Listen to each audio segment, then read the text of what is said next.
Assalamualaikum warahmatullahi wabarakatuh.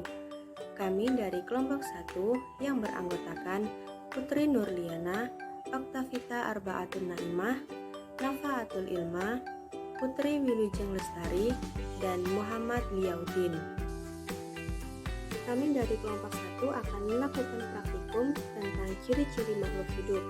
Praktikum yang kami lakukan cukup sederhana, yaitu hanya mengamati makhluk hidup seperti hewan dan tumbuhan. Alat dan bahan yang diperlukan hanya alat tulis dan lembar pengamatan. Adapun langkah-langkah kerjanya yaitu 1. Temukan beberapa hewan dan tumbuhan yang akan kita amati. Kemudian yang kedua, catat ke makhluk hidup pada lembar pengamatan. Dan yang ketiga, amatilah ciri-ciri dari makhluk hidup yang telah dicatat. Berikut adalah hasil pengamatan yang telah kami lakukan. Yang pertama adalah ciri-ciri makhluk hidup. 1. Bergerak. Hewan dan tumbuhan pasti memiliki ciri bergerak. Hewan menggunakan alat geraknya seperti kaki, sayap, sirip, dan lain-lain. Tumbuhan bergerak karena adanya rangsangan dari luar, seperti cahaya matahari dan media pertumbuhannya. Seperti pada video tersebut, kupu-kupu bergerak menggunakan sayapnya, sedangkan tumbuhan luntas bergerak mengikuti cahaya matahari. Ciri-ciri makhluk hidup yang selanjutnya yaitu peka terhadap rangsang. Hewan dan tumbuhan yang peka terhadap rangsang adalah kemampuan makhluk hidup yang memberikan tanggapan terhadap suatu rangsangan, dapat berupa cahaya matahari, sentuhan, air, dan lain-lain. Salah satu contoh hewan yang peka terhadap rangsang adalah cicak. Apabila dirinya terancam, maka akan memutuskan ekornya. Jika seekor cicak dikejar oleh pemangsa, ekornya secara mendadak putus dan bergerak-gerak, sehingga perhatian pemangsa akan tertuju pada ekor yang bergerak tersebut. Kesempatan itu digunakan cicak untuk menghindar diri dari kejaran pemangsa. Kemudian, tumbuhan yang peka terhadap rangsang adalah tumbuhan putri malu. Putri malu sangat peka terhadap sentuhan dan cahaya. Kalau disentuh, daun-daunnya akan layu seketika. Gerakan ini disebut dengan gerakan seismonasti. Tanaman ini juga mengucup saat matahari terbenam dan mereka saat matahari terbit.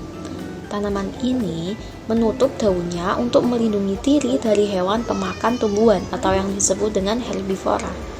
Akan menjelaskan tentang ciri-ciri makhluk hidup membutuhkan makanan hingga bernafas. Nah, semua makhluk hidup itu memerlukan makanan, namun makanan setiap makhluk hidup itu berbeda-beda. Tumbuhan memerlukan zat-zat anorganik, sedangkan hewan memerlukan zat-zat organik untuk makanannya. Umumnya, zat organik yang terdapat bebas di dalam alam seperti air, mineral, dan gas karbon dioksida. Makanan yang dikonsumsi oleh makhluk hidup digunakan untuk mendapatkan energi. Selanjutnya, bernafas.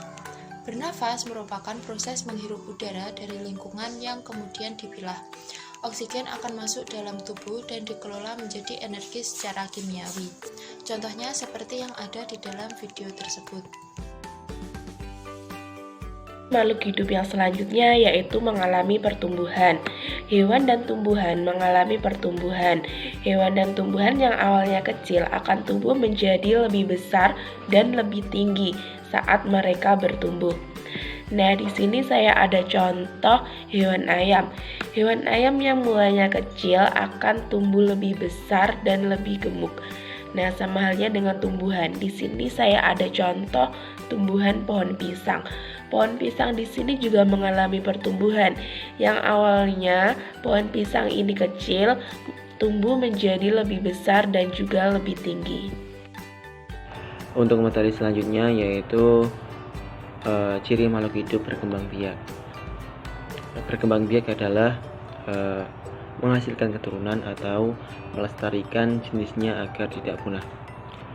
Untuk berkembang biak ini dibedakan menjadi 2 macam, yaitu berkembang biak secara kawin atau generatif dan berkembang biak secara vegetatif atau tidak kawin.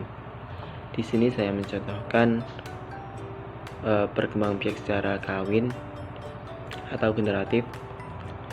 Di sini saya mencontohkan seekor kucing.